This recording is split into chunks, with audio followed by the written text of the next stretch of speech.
Yes, the ADKR fans were awfully happy tonight here at Dubai International Stadium.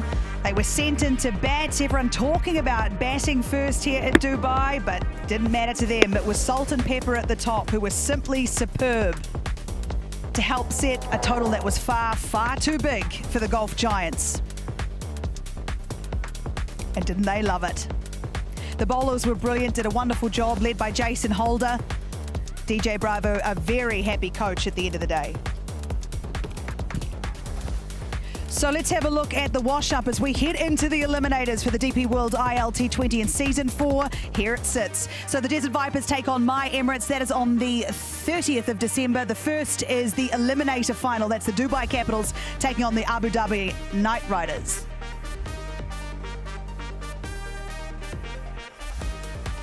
Hello everyone, thank you so much for joining us here on Cricket Safari. Phil Salt is joining Wasim Akram and Andy Flower. Now look Phil, I have to get this out of the way. I was a little bit concerned because Pepper didn't know the joke, but for a lot of us we've been waiting a long time for Salt and Pepper to open the batting so we could talk about the song Push It, which he didn't know, which is a concern. Do you know it? I find that hard to believe if I'm being completely honest with you. So he's just, okay, well he stitched me up there. Look, congratulations, a great win for you boys and great job you out in the middle there tonight. How are you feeling after that one? Feeling good. Obviously, it's really good to qualify for playoffs. It's a bit of a cliche, isn't it? And it's said a lot, but the momentum at the right time is the most important thing for us now. What do you put the momentum at the right time down to within this group? Probably from coming to a different ground, one we haven't played at as much as Abu Dhabi, and actually having a chance to properly assess some different conditions. I think, we've not been at our best throughout this competition, but I think having a fresh challenge in front of us tonight, probably lit us a fire that wasn't there probably in the first place. All right, was it when we look at this team and the way the ADKR played tonight, these boys at the top with the bat after being sent into bat, there's been so much talked about the toss here at Dubai. What did you make of it? That was a surprising decision. Well, usually most of the captains, they win the toss, they chase in this ILT20, even this Season 4, but today the other team also elected to chase. But tell me about the pitch. When did you assess after second over when that off break went suddenly here? Did you realize that I word with your Pepper at the other end? Okay, let's take our time. What was the plan? Yeah, it was exactly that. Obviously the conditions, I think it was Kyle Mayers, in the first over he bowled the same length to me 3 or 4 times, and a couple of them spliced me and a couple of them hit the toe of the bat. Yeah. So I think from that point, it was pretty obvious to me that these conditions, weren't as batting friendly as you'd like, and then we sort of adjusted from there. I think it was pretty helpful for us as well that the Gulf Giants went with a bit of a trial by spin, because it made my job very easy just to get Michael Pepper on, and that's one of his super strengths as a player. And I think when they were bowling with the new ball, especially after 2 to 3 overs, Giants, their fast bowlers were too predictable with slow balls, am I right? And that's what you were expecting, just the slow ball and fast ball, the quick delivery you can just see off? I'd say that definitely towards the end. I think Ali Khan did it quite well because he got his length so spot on that surface. That was one of the main things we spoke about at the halfway stage, is don't get too predictable, still hit the top of the stumps with your cross seamer. You want to still own that hard length area, and sort of earn the right to bowl your change up instead of 5 out of 6 change ups. Salty, one thing that took me by surprise a little is that watching the two of you combine together, obviously the Salt and Pepper pun comes to mind, but usually you're the aggressor in any innings, playing with any partner. But today that wasn't the case. You were quite passive in comparison to your normal. Talk us through that. As soon as the spin came on, it was really, really clear to me, when Pep's got a couple of boundaries away early on, that he was going to be the aggressor against the spin. And I'd get off strike where I can, pick up the odd boundary like I did. But I think the majority of that work early on, Pep's had the momentum, so it was the most important thing for me was to let him keep running with that momentum. Let's talk about you. Sorry. How important it is for any youngster listening this show? How important it is to change the role like you did today? Oh, it's massive. It's a team game. At times it can feel like it's very individual, but I think it was obviously playing to Pepper's strengths. So why would I not give him the strike when you can make it 2 of you playing against the opposition instead of 1? You're always giving yourself a far better chance. Excellent. You were huge in the field as well, wicket keeping obviously. Talk us through that and how you were trying to put pressure on the Gulf Giants batters. It was all about hitting a length, to be quite honest. The odd change up, I think it was because of the pace of the wicket. It was actually quite hard to set fields, you know, get the fielders in the right positions because it was so slow. I'm looking at that catch there, that didn't stop going up. I got under it about this point and thought, oh no, this is going to hit me in the chest. That was a brilliant catch, one that some actually in this tournament wouldn't have caught. There's been some absolute stinkers go down here at Dubai International Stadium. But Andy, that keeping, and a lot of keeping that we've seen in this tournament, there's been very proactive keepers, getting in the air and just doing their job incredibly well. How would you rate his keeping tonight? No pressure, he's right look, here. I'm a little biased with Salty because we worked closely together before. But I like the way that he works at his game, and it's nice seeing him get results with the gloves like he got tonight. But that's one aspect of it, the skill. You know, that skill of taking the sky. You look up there right now and you imagine a white ball going up into that black sky and having to track back and catch it perfectly, get your eyes close to the line of the ball. That takes a lot of practice. That's thousands of balls caught under lights in training, making that look really easy. That's not as easy as Salty made it look. And then the other aspect to the wicket keeping is the other stuff. The getting the angles right for the captain. Very important. It's showing the energy in the field, being the heartbeat of the fielding side. And those are other really important aspects. You see everything from behind the stumps. And so the information you're giving to the captain to help him make good tactical decisions is really important. Salty, would you agree with all of that? Absolutely. It's a big role, you know, it's more than just catching the ball. Especially when you've got, you know, guys like Sunil in the team. You know, sometimes that can actually become a little bit secondary because you've got so many other jobs. But, you know, it's something I do really enjoy doing, and I do work hard at it. But you still won't give me the gloves in any of your teams, so. There's a bit to unpack there. I think we can go there. Andy, after tonight, maybe? You take important catches in the outfield as well. If you're the better outfielder. You're not wrong.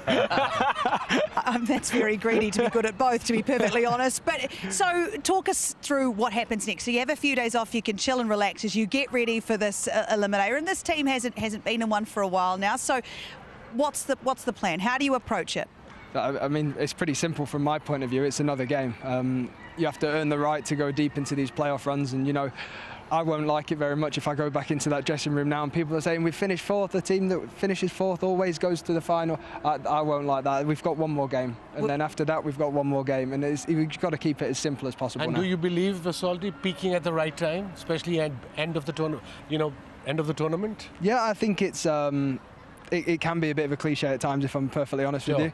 I think, you know, it's not often you bring your best stuff and then follow it up with your best stuff again. You know, it'd be brilliant if it worked like that, but it's not always how it works. So, you know, it's on us to turn up properly, to train, to do our homework on the opposition, and then, you know, put in a solid performance. Excellent. It's just getting that seasoning just right, isn't it? He's got it in. I was going to sing, so as long as someone did it. Cut the feed. Thank you so much for coming over after a great win like that. We appreciate your time. Go and get in that dressing room. We'll make that comment about fourth going through once you've left. So thank you and enjoy the celebrations. We'll see you at the next one. And well done. Thanks, guys. Thank you. Thank you very much. Look, he was brilliant. We got curries bowling against salt and pepper in the neck. It's all too much, really, if you think about it. But no, he was truly mustard as well. Mustard. Oh, we've got it's too much. It's too much for me. I honestly, though, you do know that the song. How do we get the song "Push It" going around the stadium? We need to do something. We need to think on that. But if we look at his performance tonight with the bat, let's talk about Pepper. Let's watch some of his highlights because he was brilliant, and I enjoyed the way they both negotiated. He was the aggressor today, like Phil Salt just mentioned today. When he saw him came out and play a couple of very good shots on a slow pitch, he realized it's his day, and that's what the partners do. And he said, okay, you play your game, I'll rotate the strike, I'll give the strike, and in the end, he match-winning 83 he's got. He played exceptional cricket today, Andy. He really did. He's quite an awkward customer. Like, I've coached against him before, and he's a 360-degree player. So he's generally looking for those gaps that are left in the field.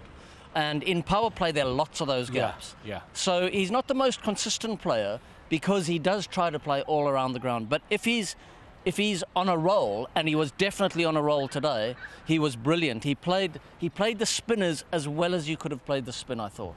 And we haven't seen a lot of that really knowledgeable, skillful play of spin in this tournament so far. No. That was such a great example from both Pepper and the more passive partner, Salt. Can we talk about the use of feet, and especially to spin? Is that something that is a way to negate the spin? Is it a way to sort of throw the bowler off their leg if they're moving? Yeah, how important it is, even on a turning track, especially in this format, that batters using their feet. Yeah, well, he was slightly unconventional with how he used his feet today. The conventional method would be to get down the pitch and get to the pitch of the ball, and then play it down the ground or even hit it for 6 down the ground. But what he did was he played some outstanding shots off the back foot by backing away a little and then going over the offside. Difficult shot to play. Very difficult shot, high skill shot, and beautifully played. And then when the bowler had to come a little bit fuller because he'd played such good shots to the shorter ball, then comes into... played it beautifully off the front foot. So he was superb, and they'll be hoping that he hits his straps again in these playoff matches. Yes, they certainly will. We've got a football game going on behind us with the captain of the Golf Giants, James Vince, who'll be feeling a bit... indifferent about tonight's performance, that's for sure. We're going to talk about him and the Golf Giants very soon. But I'd like to announce the winner of the Visi Smart TV Presents Jawal Dikal in Umpal contest from the previous match. So a huge congratulations to all our fabulous winners for showing the amazing Jawal and winning exciting rewards from Visi Smart TV, a smart TV that has it all, the youth entertainment brand. So don't miss your chance in the next match, because with Visi Smart TV, Jawal Dikal in Umpal. So congratulations to all those winners. We are going to take a short break here from Dubai International Stadium. And like I say, when we come back, we'll have a look at the Golf Giants and we'll look ahead to the playoffs of the DP World ILT20.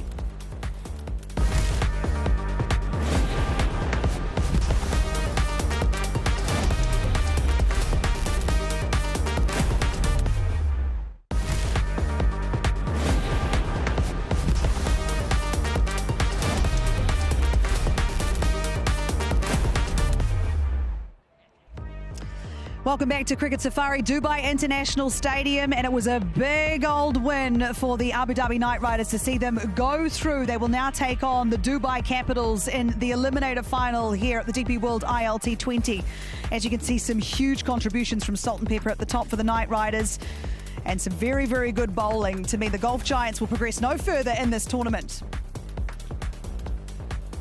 Wasim Akram and Andy Flower still alongside me. And Andy, I guess the first thing we need to cover off just quickly is the poor old Golf Giants, a team you know oh so well, and it just was not their tournament this time, was it? No, a good start to the tournament. 3 wins out of their first 4 games, and they looked really confident.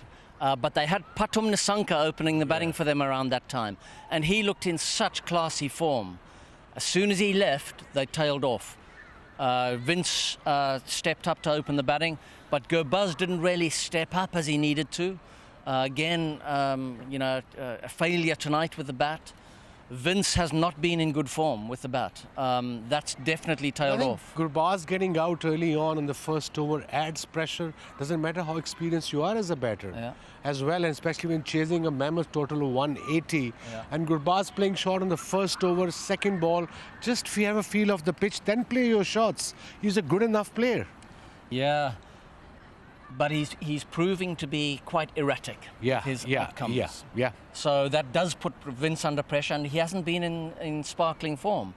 So it'll be terribly disappointing for James Vince as a captain. He's a proud player and leader, and I feel for Jonathan Trott, this is his first season as coach, and he would have felt very confident about the combinations that he had at the start of this tournament. To fall without getting into the playoffs will be a huge blow to him. But hopefully a brilliant learning experience for him as a coach. Yeah, absolutely. And yeah, like you say, lots to learn for the Golf Giants. So we say goodbye to them. But the ADKR train, it just keeps on rolling, and they are having a time of it. They've got a new captain this season in Jason Holder, who he's not new in any way, shape or form. He's played a lot of cricket, and tonight he just showed his worth. He showed his weight in gold. He bowled beautifully, and the skipper led from the from the front. His leadership was incredible. Positive wicket in the first over and a brilliant catch by Phil Salt, and then of course again wicket of the skipper on the other end, and very good catch by Chawla after 5 years he's playing cricket, but he's done really well there, Payush. But overall performance was excellent by Knight Riders. captain leading from the front, and look at his record this year. Yeah, amazing. I mean, 9th calendar year, 97 wickets in 69 matches, and he probably go to 100. That's an incredible performance by this big unit. He is a big unit. I'm glad I haven't had to interview him yet. But Andy, you and I are almost a similar height, actually. That might be good for us. But no, what I like most about him is, his bowling, and he's good at that. But the way he leads, I've really enjoyed watching him this season, because ADKR have had their troubles in this tournament. But I like the way he's gone about. I like the way he leads from the front. What is it that you like about him? Well, I have worked with Jason Holder before, and the first thing I'd say about him is he's a very nice man. He's a gentleman. He is. Totally. And he's the sort of guy that is respected in dressing rooms. Very pleasant company, but you can see how hungry he is. You can see it in his body language. And that's the sort of captain that people want to follow. The other thing that I think I notice about him at the moment is he seems very comfortable in his own skin. He's 34 years old. He's been around the block. He's captained his country. He's captained in and played in all sorts of franchise tournaments. He looks very comfortable with himself as a person. Now that's a great place to be when you're competing, because we all have our ups and downs, and if you're comfortable and confident as a person, you have a nice equilibrium and foundation from which to ride with the highs and lows that come your way. Yeah, absolutely. That's a very good point. Well, let's find out a little bit more about Jason Holder.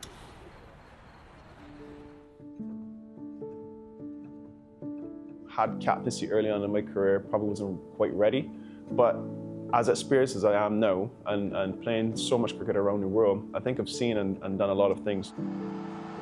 Another wicket, yes! Jason Holder with the pace off delivery. And there is one.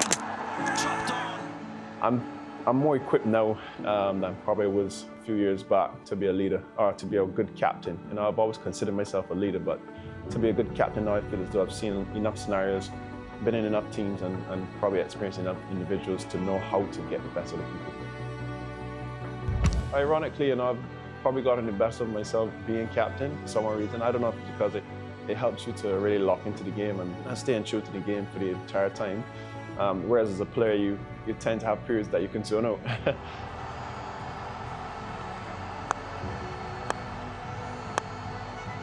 I'm still enjoying the game. I think I'm enjoying the game now more than ever, which is a positive for me. I had a tough period, a real tough period mentally after I lost the captaincy, especially with West Indies cricket and how my career has kind of gone since then. But now I'm just at a point where I don't feel as though I'm really dependent on cricket per se. For me, it's more like just enjoying it, and I feel as though I've rekindled that real passion and love for the game.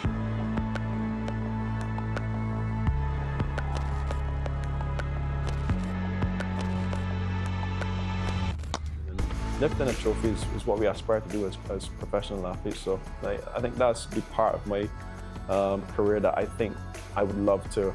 I would love to just definitely just dive into and achieve a little bit more.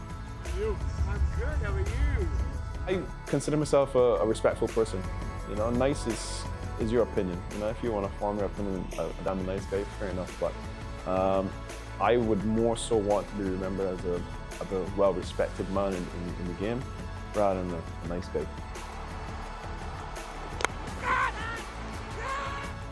Respect people, play hard, be competitive.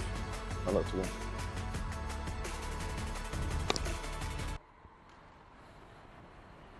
We retract our earlier statements. We respect him immensely. We think he is a very respectable young man. He's doing a wonderful job. And he likes to win. And he likes to win, which I think is very, very cool. And he was backed up beautifully by some of his West Indian mates, actually. And let's talk about Sunil Narine and tonight his performance. He's been sort of quiet, but he struck twice in one over, and he was simply superb. Big player, big match player. He didn't do well early on in this tournament, but like today was the day where the team wanted him, and he got two very important wickets. And look at that catch by Big Trey Russell in first slip. He wasn't even ready. But again, that's Sunil Narine for you, one of the best bowler in this format. The variations he's got, the carom ball, the straight one, the swing one, and of course with almost 700 wickets. And that's experience. I mean, there's no better off spinner than him in this world cricket. Wasn't it great to see Jason Holder get those fielders around the batsman? Yeah, absolutely. And apply that squeeze on them. And he bowled, very rarely he bowls for in power play, but today he did. I think the captain must have told him, we need you in the 4th, 5th over, so he came and he bowled. And if he bowls 5th or 6th over once in a while, he probably will get wickets every time with his variations. It's so important. Nice way to stroll to the crease. No worries, I'll get a wicket in this one. Andre Russell was another one tonight, 3 wickets for him. I feel like last season he wasn't so impactful, but this season he's really proving his worth again. Yes, he has been with the ball. So he's not bowling 4 every game. Yeah. But when his skipper is using him, he's being impactful. Here, 3 for 13 in 2 overs. This happened right towards the end of the game. But he got the biggest danger man, Moeen Ali. And he has that knack. He's got that power, he's got that strength. So when he bowls a heavy ball, it's a genuine heavy ball. He can throw the Yorker up in the hole. And he likes using his slower ball. And he can go outside off stump as well, because experience. Especially if you're chasing 12 and over and he's got a couple of overs, he'll give you anything outside off stump and play with his pace there. He's very, accurate there. He absolutely is, and he'll be crucial in the next matchup, because we are now into finals territory of the DP World ILT20, and the first qualifier, qualifier 1, it is the My Emirates taking on the top of the table Desert Vipers. Boys, who are you picking for that one?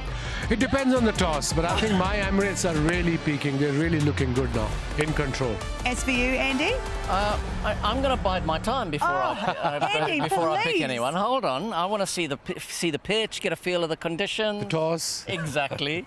Well, that match is in Abu Dhabi, and it is an interesting one, isn't it? Because the Vipers peaked early and sort of stayed peaking. They're doing very well, but the rest of the teams that are in it, they seem to be peaking at the right time. Yeah, the My Emirates look a dangerous side.